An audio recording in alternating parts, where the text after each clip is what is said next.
Ever green సాంప్రదాయం latest designs క్వాలిటీలో compromise అయ్యే ఛాన్సే లేదు. అంబటి సిల్క్స్ విజయవాడ.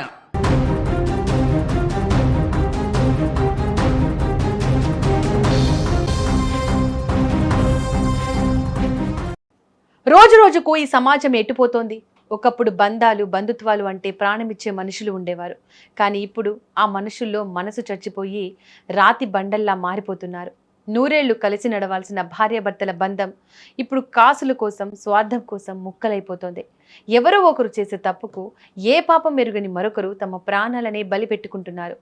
ప్రేమించి పెళ్లి చేసుకున్న ఆ భార్యను అతను ప్రాణంగా చూసుకున్నాడు. తమ ప్రేమకు గుర్తుగా పుట్టిన బిడ్డను చూసి మురిసిపోయాడు.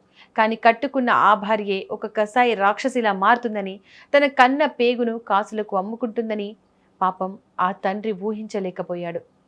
గుండెను పిండేసే ఈ విషాద ఘటన హైదరాబాద్లోని హయత్ నగర్లో వెలుగు చూసింది. అసలేం జరిగిందో తెలిస్తే మనిషి అన్న ప్రతి ఒక్కరి రక్తం మరుగుతోంది, కళ్ళు చెమ్మగిల్లుతాయి. అది 4 ఏళ్ల క్రితం గోవర్ధన్, సరిత అనే ఇద్దరు యువతి యువకులు ఒకరినొకరు ప్రాణంగా ప్రేమించుకున్నారు. పెద్దలను ఒప్పించో ఎదిరించో ఒకరి కోసం ఒకరం అనుకుంటూ 7 అడుగులు నడిచారు. గోవర్ధన్ తన భార్యను కంటికి రెప్పలా చూసుకున్నాడు. వీళ్ల ప్రేమకు ప్రతిరూపంగా ఒక పన్నంటి మగబిడ్డ పుట్టాడు. ముగ్గురితో ఆ చిన్న కుటుంబం ఎంతో సంతోషంగా సాగిపోవాల్సిందే. కానీ కాలం ఎప్పుడు ఒకేలా ఉండదు కదా. సరిత మనసు నెమ్మదిగా మారడం మొదలైంది. ఏ భర్తకైతే జీవితాంతం తోడుంటానని ప్రమాణం చేసిందో అదే భర్తను మానసికంగా వేధించడం మొదలుపెట్టింది. కారణాలు ఏమైనప్పటికీ భార్య వేధింపులను గోవర్ధన్ మౌనంగా భరిస్తూ వచ్చాడు. తన బిడ్డ కోసం, తన కుటుంబం కోసం ఈ నరకాన్ని దిగమింగుకుంటూ బతికాడు.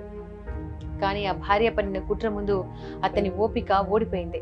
సరిత చేసిన పని గురించి వింటే మాతృదేవోభవ అన్న పదానికే అర్థం లేకుండా పోయింది అనిపిస్తోంది. నవమాసాలు మోసి కన్నబిడ్డను తన పేగు తెంచుకొని పుట్టిన ఆ పసికందును డబ్బుల కోసం ఎవరో అపరిచితులకు అమ్మేసింది ఆ కన్న తల్లి. కసాయి వాడికైనా జాలి ఉంటుందేమో కానీ ఆ తల్లి మనసు మాత్రం కరగలేదు. అంతటితో ఆమె ఆగలేదు. బిడ్డను అమ్మేసి వచ్చిన డబ్బులతో కట్టుకున్న భర్త గోవర్ధన్ కు ద్రోహం చేస్తూ మరో వ్యక్తిని రెండో పెళ్లి చేసుకుంది. తన స్వార్థం కోసం, తన సంతోషం కోసం ఒక పసివాడి భవిష్యత్తును అంధకారంలోకి నెట్టేసింది. ఒక భర్త నమ్మకాన్ని నడివీధిలో గొంతు కోసింది. ఇక ఇదంతా తెలిసిన గోవర్ధన్ గుండె ముక్కలైపోయింది. భార్య చేసిన మోసాన్ని, బిడ్డ దూరమైన బాధను ఆ తండ్రి తట్టుకోలేకపోయాడు.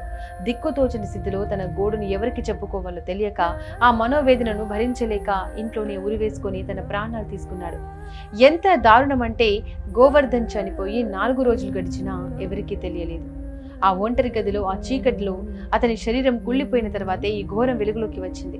గోవర్ధన్ స్పందించకపోవడంతో ఇంటికి వెళ్లిన తన సోదరి తలుపులు పగలగొట్టి చూడడంతో అసలు విషయం వెలుగు చూసింది. సమాజం ఎంత నాగరికంగా మారుతుందో మనుషుల మధ్య బంధాలు అంత దిగజారిపోతున్నాయి అనడానికి ఈ ఘటనే ఒక సజీవ సాక్ష్యం.